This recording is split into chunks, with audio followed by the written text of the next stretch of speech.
안녕하세요. 저는 미국 워싱턴 DC에서 국가안보회의 동아시아 수석 분석관으로 일하고 있는 마크 데이비슨이에요.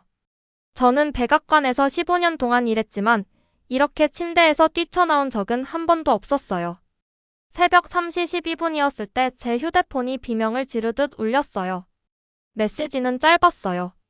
상황실로 지금 당장이라고 적혀 있었어요. 저는 국가안보회의에서 동아시아 수석 분석관으로 일하고 있어요.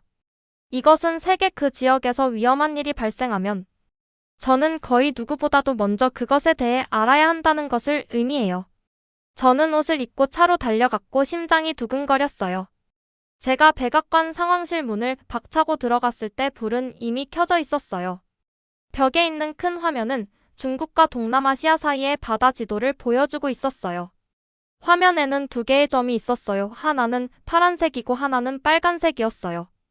파란 점은 프리기탐이라고 불리는 프랑스 군함이었어요.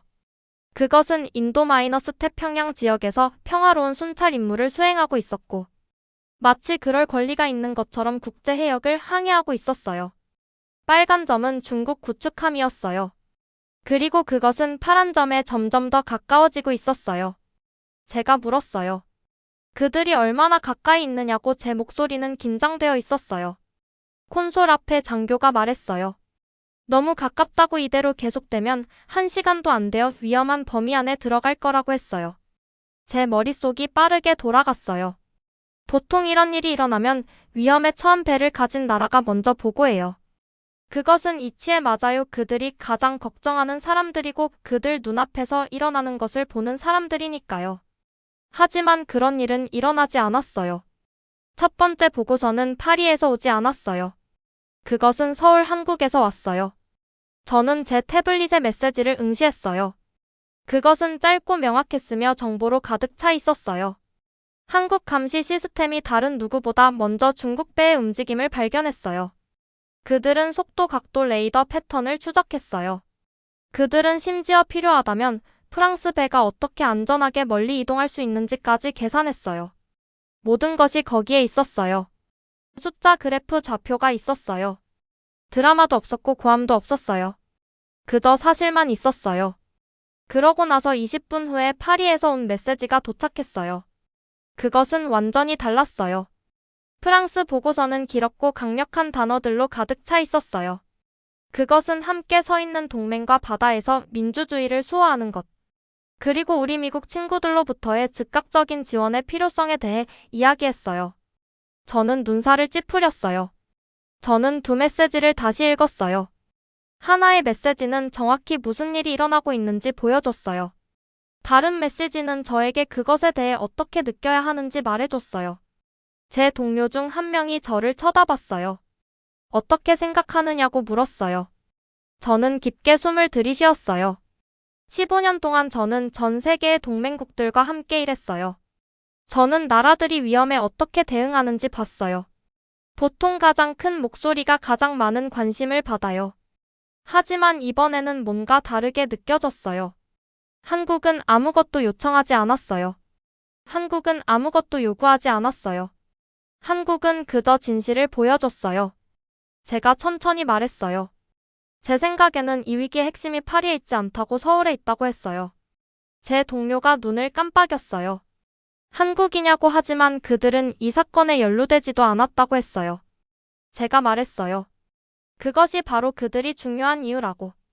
그들은 지켜보고 있다고, 추적하고 있다고, 그리고 당황하지 않고 있다고 했어요. 제 경력에서 처음으로 저는 이전에는 전혀 이해하지 못했던 무언가를 깨달았어요. 한국은 제가 예상했던 방식으로 작동하지 않았어요. 저는 항상 한국을 확고한 동맹국으로 생각했어요. 네, 하지만 조용한 동맹국이었어요. 미국의 리드를 따르는 나라였어요. 요청받았을 때 반응할 국가였어요. 하지만 오늘 아침은 제게 다른 무언가를 보여줬어요. 한국은 부름을 받기를 기다리지 않고 있었어요. 한국은 이미 세 걸음 앞서 있었어요.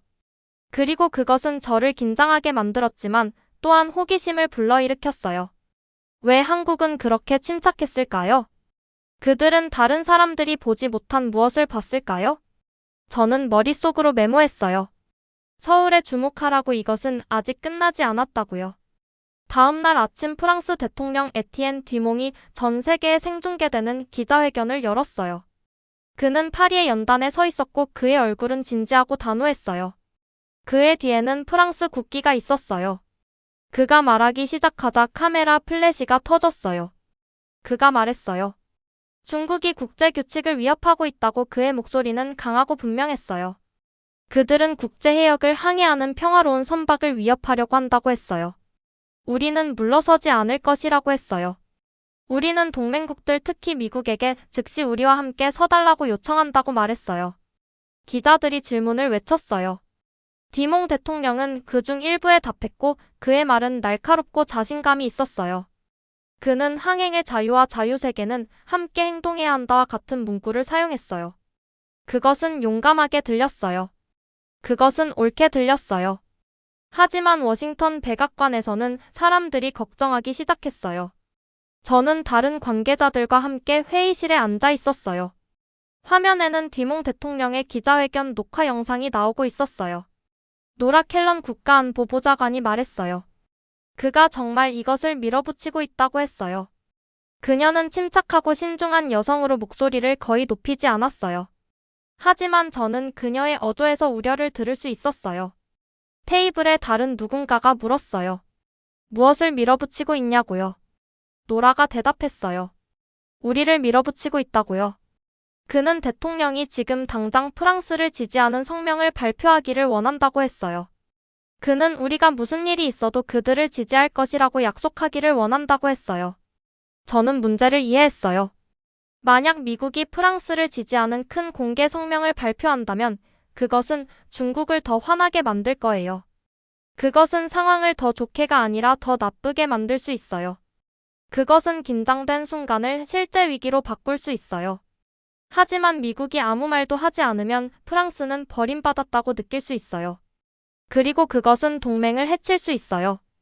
그것은 함정이었어요. 어느 선택이든 위험이 있었어요. 그때 노라가 제 마음에 남는 말을 했어요. 그녀가 조용히 말했어요. 뒤몽 대통령이 말로 위기를 더 크게 만들려고 하는 것 같다고 했어요. 그는 이것을 정치적 쇼로 바꾸고 있다고 했어요. 저는 고개를 끄덕였어요. 저도 같은 생각을 하고 있었어요. 프랑스는 단지 문제를 해결하려고 하는 것이 아니었어요. 프랑스는 문제를 성명으로 바꾸려고 하고 있었어요. 가치와 동맹 그리고 강하게 서 있는 것에 대한 크고 극적인 성명으로요. 그것은 연설에서는 좋게 들릴 수 있어요. 하지만 두 군함이 바다 한가운데에서 위험할 정도로 가까워지고 있을 때 연설은 도움이 되지 않았어요. 데이터가 도움이 됐어요. 침착한 결정이 도움이 됐어요. 저는 노트북을 열고 국가안보보좌관을 위한 보고서를 작성하기 시작했어요. 저는 이렇게 썼어요. 프랑스는 사건을 해결하려고 하지 않는다고요.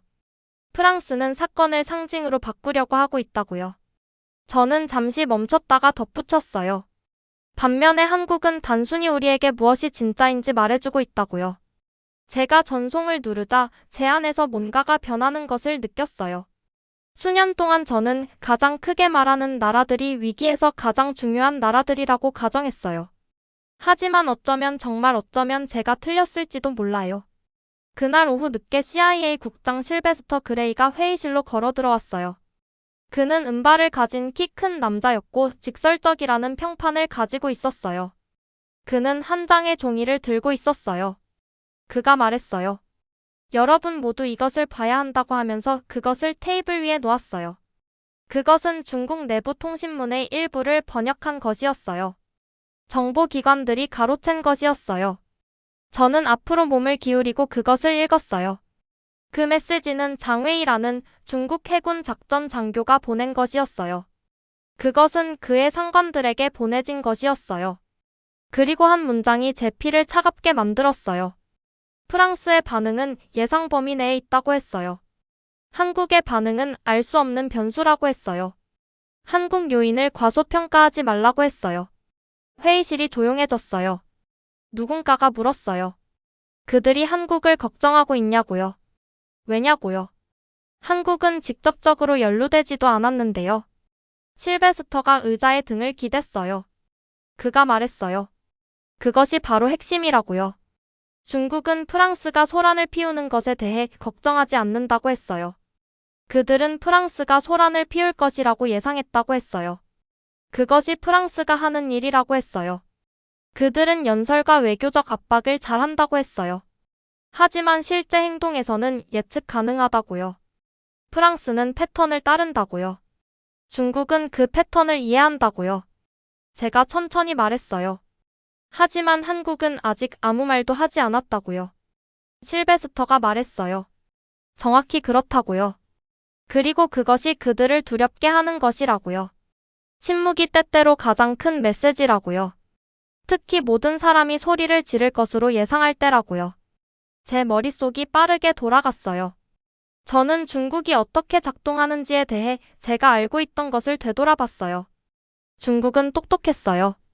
중국은 단지 바다에서 단일 대결에서 이기기를 원하지 않았어요. 중국은 그들이 말할 수 있는 상황을 만들고 싶어 했어요.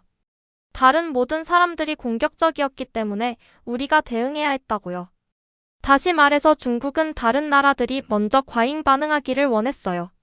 그렇게 하면 중국은 희생자 역할을 할 수 있고 자신들의 공격적인 행동을 정당화할 수 있었어요. 이것은 교과서적인 전략이었어요. 중국은 이것을 여러 번 사용했어요. 프랑스는 그 계획에 딱 맞게 놀아주고 있었어요. 큰 연설을 하고 즉각적인 지원을 요구함으로써 프랑스는 중국이 그 내러티브를 구축하는 것을 돕고 있었어요.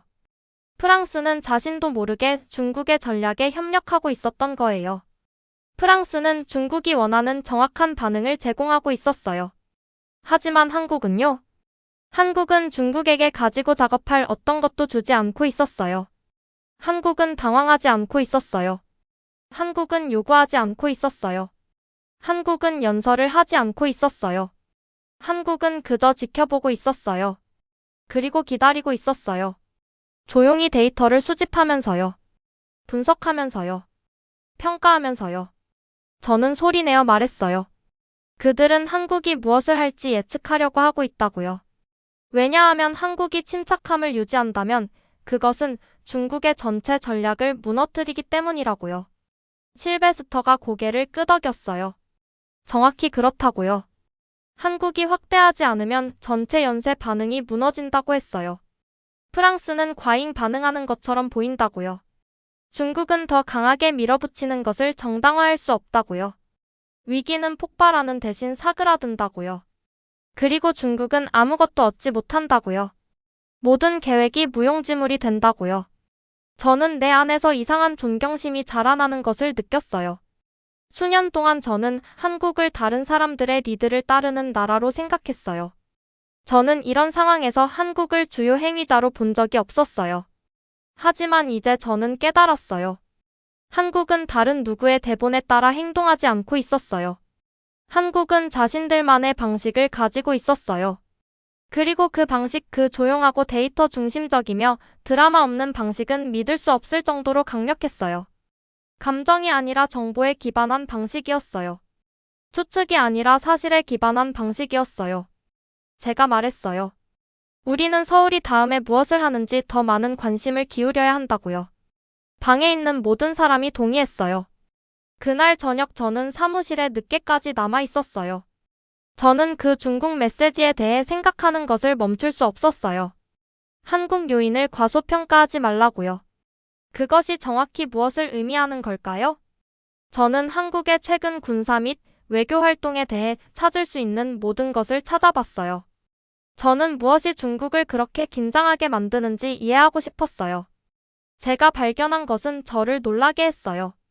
지난 몇 년 동안 한국은 조용히 이 지역에서 가장 발전된 감시 시스템 중 하나를 구축했어요. 그들의 위성은 믿을 수 없을 정도로 정확하게 선박을 추적할 수 있었어요. 그들의 레이더 시스템은 다른 나라들이 놓칠 수 있는 움직임을 감지할 수 있었어요. 그들의 사이버 정보는 최고 수준이었어요. 그들의 데이터 분석 능력은 어떤 동맹국들보다도 앞서 있었어요. 그들의 통신 암호화는 거의 뚫을 수 없었어요.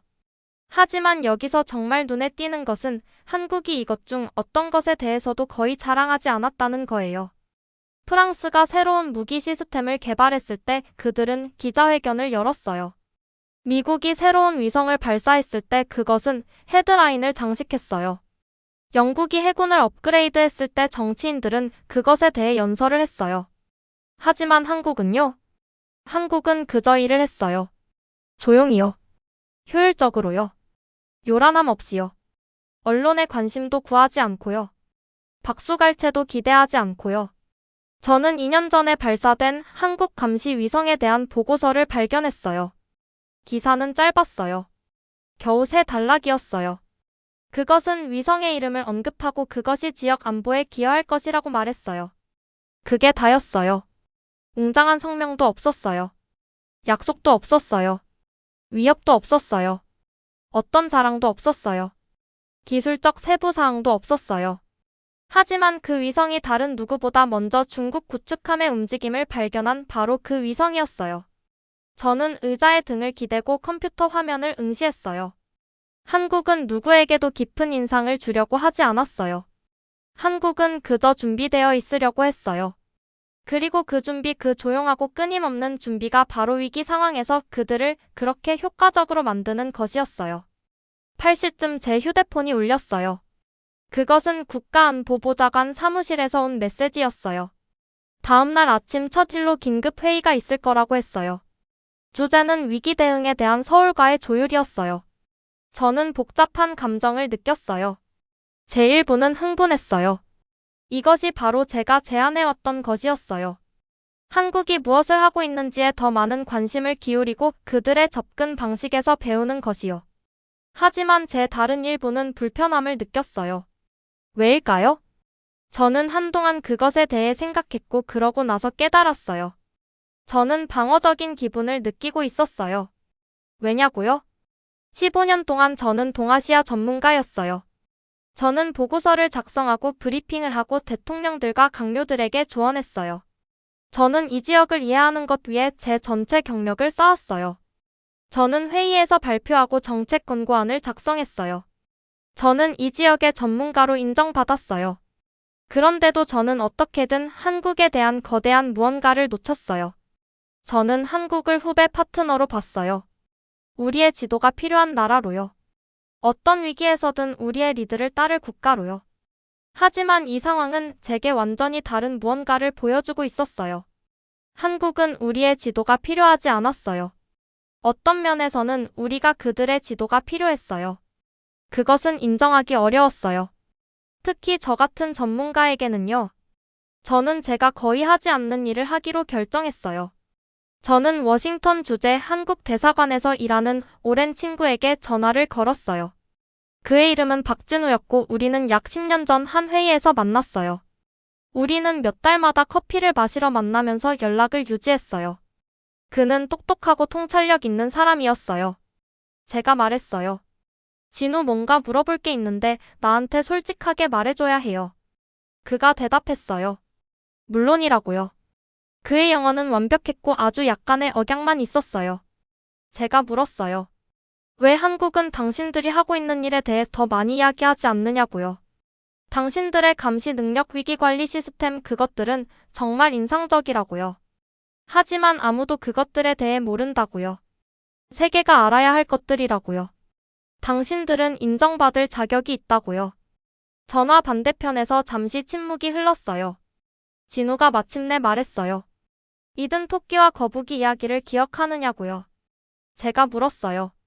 거북이와 토끼요? 물론이라고요. 그가 말했어요. 한국에는 비슷한 이야기가 있다고요. 하지만 교훈이 조금 다르다고 했어요. 교훈은 단지 느리고 꾸준한 것이 경주에서 이긴다는 것만이 아니라고요. 교훈은 당신이 이길 것이라고 발표할 필요가 없다는 거라고요. 당신은 그저 계속 앞으로 나아가기만 하면 된다고요. 결과가 스스로 말하게 하라고요. 자랑은 필요 없다고요. 저는 그것에 대해 생각했어요. 제가 말했어요. 그러니까 한국이 자국의 능력에 대해 이야기하지 않는 이유는? 진우가 간단히 말했어요. 이야기하는 것이 도움이 되지 않기 때문이라고요. 시스템을 구축하는 것이 도움이 된다고요. 사람들을 훈련시키는 것이 도움이 된다고요. 데이터를 수집하는 것이 도움이 된다고요. 하지만 이야기하는 것은요? 이야기하는 것은 그저 기대를 만들 뿐이라고요. 그리고 기대는 압박을 만든다고요. 그리고 압박은 당신이 멍청한 일을 하게 만들 수 있다고요. 사람들이 당신을 지켜보고 있을 때 당신은 효과적이기보다는 인상적이려고 할 수도 있다고요. 그리고 그것은 잘못된 종류의 의사결정으로 이어진다고요. 저는 제 머릿속에서 뭔가가 딸깍 소리를 내며 맞춰지는 것을 느꼈어요. 그것이었어요. 그것이 차이점이었어요. 프랑스는 기대를 관리하고 있었어요. 프랑스는 인식을 관리하고 있었어요. 프랑스는 내러티브를 통제하려고 하고 있었어요. 한국은 실제 상황을 관리하고 있었어요. 실제 능력을요? 실제 결과를요? 실제 효과성을요? 제가 말했어요. 진우, 저는 아주 오랫동안 이 모든 것을 잘못 보고 있었던 것 같아요. 그가 부드럽게 웃었어요. 당신만 그런 것이 아니라고 했어요. 하지만 당신이 이제 그것을 보기 시작해서 기쁘다고 했어요. 많은 사람들이 여전히 보지 못하고 있다고요. 그들은 소음을 보고 신호를 놓친다고요. 우리는 몇 분 더 이야기했고 그러고 나서 저는 전화를 끊었어요. 저는 조용한 사무실에 앉아 있었고 유일한 빛은 제 책상 램프와 컴퓨터 화면에서 나오고 있었어요. 제 경력에서 처음으로 저는 정말로 새로운 무언가를 배우고 있는 것처럼 느꼈어요. 단지 새로운 사실이나 새로운 데이터가 아니라 새로운 사고방식이었어요. 한국은 방 안에서 가장 큰 목소리가 되려고 하지 않고 있었어요. 한국은 방 안에서 가장 준비된 사람이 되려고 하고 있었어요. 그리고 위기 상황에서는 준비가 볼륨보다 더 중요했어요. 행동이 말보다 더 중요했어요. 결과가 약속보다 더 중요했어요. 저는 노트북을 열고 새로운 보고서를 작성하기 시작했어요. 이것은 국가안보보좌관을 위한 것이 아니었어요. 이것은 저 자신을 위한 것이었어요. 제 생각을 정리하는 방법이었어요. 저는 제목을 붙였어요. 서울의 위기관리 접근 방식에서 우리가 배울 수 있는 것이라고요. 제가 타이핑하면서 저는 다른 무언가를 깨달았어요. 이것은 단지 프랑스 프리기함과 중국 구축함과의 이 한 사건에 관한 것만이 아니었어요. 이것은 제가 동맹을 어떻게 이해하는지에 관한 것이었어요. 제가 힘을 어떻게 이해하는지요. 제가 위험한 세계에서 효과적이라는 것이 무엇을 의미하는지 어떻게 이해하는지요. 제가 성공을 어떻게 측정하는지요. 제가 리더십을 어떻게 정의하는지요. 그리고 한국은 제가 절실히 배워야 할 교훈을 저에게 가르치고 있었어요. 저는 그저 그것을 충분히 빨리 배울 수 있기를 바랐어요. 그리고 다른 사람들도 배울 수 있기를요. 우리 모두가 배울 수 있기를요. 그날 저녁 저는 워싱턴 주재 한국 대사관으로부터 메시지를 받았어요. 그것은 강도윤이라는 남자로부터 왔는데 그는 안보 및 정보 연락관이었어요. 저는 그를 조용한 외교 만찬에서 한 번 만난 적이 있었어요. 강 씨는 예의 바르지만 직설적이었어요. 전직군 장교로 말을 낭비하지 않는 사람이었어요. 메시지는 단 3문장으로만 이루어져 있었어요. 1. 한국은 현재 상황을 독자적으로 평가하고 있다. 2. 한국은 다른 어떤 나라의 계산에 기반하여 먼저 움직이지 않을 것이다. 3. 그러나 선이 넘어지면 한국의 대응은 변하지 않을 것이다. 저는 그것을 2번 읽었어요. 그리고 3번째 읽었어요. 이것은 요청이 아니었어요. 불평도 아니었어요. 정확히 말하면 경고조차도 아니었어요. 이것은 선언이었어요. 한국이 말하고 있었어요. 우리는 무슨 일이 일어나고 있는지 보고 있다고요. 우리는 어떤 것에도 밀려 들어가지 않을 것이라고요. 하지만 우리는 우리의 선이 정확히 어디에 있는지 알고 있다고요. 그리고 그 선이 넘어진다면 우리는 행동할 것이라고요. 저는 등골에 오싹함이 흐르는 것을 느꼈어요. 하지만 그것은 두려움이 아니었어요. 그것은 경외감 같은 것이었어요. 저는 복도를 걸어 노라 켈런의 사무실로 갔어요. 그녀는 전화 중이었지만 제 얼굴을 보고는 손짓으로 저를 들어오게 했어요. 그녀가 전화를 끊자 저는 그녀에게 강 씨의 메시지가 담긴 제 태블릿을 건넸어요. 노라가 조용히 그것을 읽었어요. 그러고 나서 그녀는 저를 올려다봤어요. 그녀가 말했어요. 이것은 다르다고요. 제가 말했어요. 알고 있다고요. 노라가 말했어요. 프랑스는 우리에게 그들과 함께 서달라고 요청하고 있다고요. 중국은 그들이 얼마나 멀리 밀어붙일 수 있는지 시험하고 있다고요. 하지만 한국은 제가 마저 말했어요. 한국은 그저 모래에 선을 그었다고요. 그리고 어떻게든 그 선은 우리가 들었던 다른 어떤 것보다 더 견고하게 느껴진다고요. 노라가 천천히 고개를 끄덕였어요.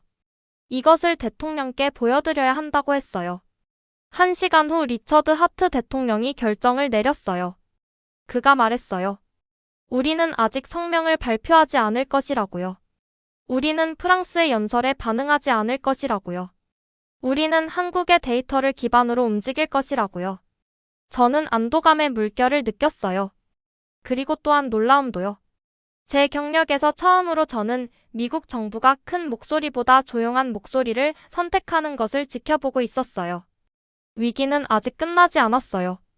다음 날 아침 중국 구축함이 프랑스 프리기탐에 다시 더 가까이 이동했어요. 화면의 빨간 점과 파란 점 사이의 거리가 빠르게 줄어들었어요.